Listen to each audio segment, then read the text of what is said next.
حضور صلی اللہ علیہ وسلم کے پاس ایک مہمان آ گئے رات کے وقت میں. جب وہ آئے تو حضور نے پوچھا کھانا کھانا ہے؟ تم نے کہا کھانا ہے. جھوٹ اور بھوک کو جمع کرنا منع ہے. کہا جی کھانا ہے. تو حضور صلی اللہ علیہ وسلم نے فرمایا ازواج مطہرات کے گھروں میں پتہ کرو کچھ ہے. حضرت ام سلمہ کے گھر میں پتہ کیا تو کہا یا رسول اللہ 4 دن سے روٹی نہیں پکی. حضرت زینب سے پوچھا تو کہا حضور کئی دن سے چولہا ہی نہیں جلایا. حضرت عائشہ صدیقہ، حضرت میمونہ، حضرت سودا، تمام گھروں سے بظاہر یہ 2 جہاں کے شاہ ہیں، پر پاس کچھ رکھتے نہیں. 2 جہاں کی نعمتیں ہیں ان کے خالی ہاتھ میں. ہر چیز ہے پر فقر اختیاری ہے. کوئی شے نہ ملی تو نبی پاک صلی اللہ علیہ وسلم نے مسجد میں اعلان کیا، فرمایا کون ہے جو میرے مہمان کو روٹی کھلائے؟ ان لفظوں کا حسن کوئی حسن والا ہی سمجھ سکتا ہے. فرمایا کون ہے جو میرے مہمان کو کھانا کھلائے؟ تو ایک صحابی لے گئے اور اٹھے وہ صحابی جو صحابہ میں غریب تھے، ایک انصاری جو غریب آدمی تھے. بہت زیادہ امیر آدمی اللہ کی راہ میں خرچ نہیں کر پاتا، اس کے لیے مشکل ہو جاتا ہے. اس کے لیے بہت امیر آدمی جو ہوتا ہے نا، وہ جتنا زیادہ امیر ہوتا ہے نا اتنی دیوار اس کے گرد کھڑی ہو جاتی ہے پیسوں کی، مشکل ہو جاتا ہے اس کے لیے. غریب آدمی کھڑے ہوئے. اگرچہ میرے محبوب کے غلاموں میں جو بڑے امیر تھے وہ بھی خرچ کرنے میں بڑے آگے تھے. حضرت عثمان غنی رضی اللہ تعالیٰ عنہ، حضرت عبد الرحمن ابن عوف، حضرت ابو بکر صدیق رضی اللہ. لیکن یہ غریب آدمی کا حضور میں لے جاؤں گا، میں لے کے جاؤں گا. اور یہ بخاری مسلم ہے. حضور نے فرمایا لے جاؤ. وہ اب صحابی گھر لے گئے اور بیوی سے مشورہ کیا. بات پہ غور کرنا، ہر چیز کی بھوک دیکھی جا سکتی ہے، بچوں کی نہیں دیکھی جا سکتی. وہ انصاری حضور کے مہمان کو گھر لے گئے، جا کے بیوی سے مشورہ کیا. کہا بھلی مانس گھر میں کچھ ہے؟ تو اس نے کہا تھوڑا سا بچوں کے لیے کھانا رکھا ہے. بچوں کے لیے. بچے تو بزدل کر دیتے ہیں، بچے تو آدمی کو بزدل کر دیتے ہیں، بچے تو مار دیتے ہیں، کلیجہ پھٹ جاتا ہے بچہ بھوکا ہو تو، نیند نہیں آتی. اب صحابی اپنی بیوی سے کیا کہتے ہیں؟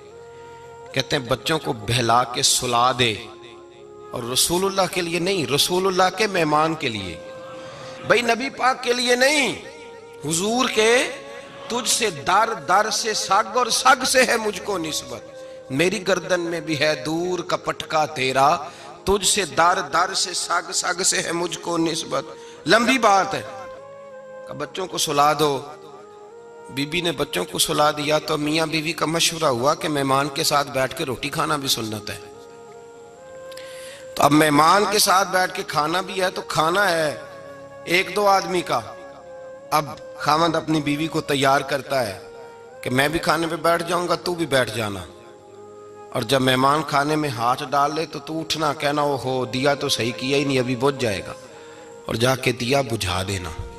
ہم ہاتھ ہلاتے رہیں گے، مہمان روٹی کھاتا رہے گا. اور یار اس درد کو، اس کیف کو سمجھو. گھر میں بچے بھی بھوکے، بچوں کی ماں بھی بھوکی، بچوں کا باپ بھی بھوکا. دسترخوان پہ روٹی لگ گئی، روٹیاں چن ڈالی.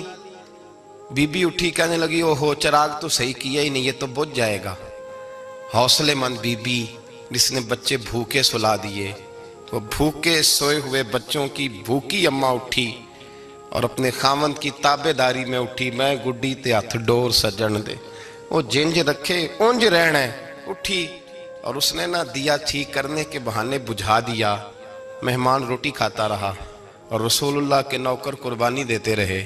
وہ روٹی کھا کے سیر ہو کے بستر بچھایا تو سو گیا. یہ میاں بیوی ساری رات بچوں کی طرف دیکھتے رہے اور غور کرتے رہے اور راضی رہے کہ ہم نے حضور کا فریضہ نبھایا ہے. قربان جاؤں محبوب پہ، بے خبر ہو جو غلاموں سے وہ آقا کیا ہے. وہ صحابہ وہ اگر قربانیاں دیتے تھے تو جو اعزاز ملتا تھا وہ بھی بڑا شان والا ہے. صحابی کہتے ہیں میں فجر کی نماز پڑھنے مسجد آیا، پہلا قدم رکھا تو میرے کریم بولے. حضور نے فرمایا رات جو تو نے اور تیری بیوی نے عمل کیا ہے خدا کو بھی بڑا پسند آیا ہے، محمد مصطفیٰ کو بھی بڑا پسند ہے. اور پھر ایک لفظ اور ہے حدیث میں، ایک روایت میں کچھ جملے اور بھی ہیں. حضور نے فرمایا جب تو اور تیری بیوی رات مہمان کے ساتھ ایثار کر رہے تھے نا تو عرش کا مالک تمہیں مسکرا مسکرا کے دیکھ رہا تھا. رب تمہیں دیکھ کے مسکرا رہا تھا، رب تمہیں دیکھ کے مسکرا، تر دامنی پہ شیخ ہماری نہ جائیے، ہم دامن نہ چھوڑ دیں تو فرشتے وضو کریں۔ پر میں وہ مسکرا رہا تھا کہ میرے بندے میرے رسول کی رضا کے لیے کیا کر رہے ہیں۔ اور صاحب دیکھو، نبی پاک کے لیے نہیں، خاندان کے لیے نہیں، خاندان نبوت کے لیے نہیں، حضور کے نہ سمجھیں یار، اس پہلو کو سمجھیں، نبی پاک کے بریلی کے امام بول پڑے، فرمانے لگے تجھ سے در سے سگ سے ہے مجھ کو نسبت، تجھ سے در سے سگ کتے کو کہتے ہیں فارسی میں۔ فرماتے محبوب تیرا دروازہ اور دروازے پہ کتا اور کتے کے پاس میں بیٹھا ہوں، چلو کتے کے پاس تو بیٹھا ہوں نا، میری گردن میں بھی کوئی تو پٹکا آیا ہی ہے نا، تجھ سے در سے سگ اور سگ سے ہے مجھ کو نسبت، چلو میری گردن میں بھی ہے دور کا پٹکا تیرا۔ قرآن مجید بول اٹھا، رب کریم نے فرمایا حبیب یہ تیرے غلام وہ ہیں کہ وَيُقْصِرُونَ عَلَىٰ أَنفُسِهِمْ وَلَوْ كَانَ بِهِمْ خَصَاصَةٌ، فرمایا ان کا حال یہ ہے کہ جس چیز کی شدید حاجت ہوتی ہے وہ بھی اپنے بھائیوں پہ قربان کر دیتے ہیں، وہ دے دیتے ہیں تیرے نام پہ۔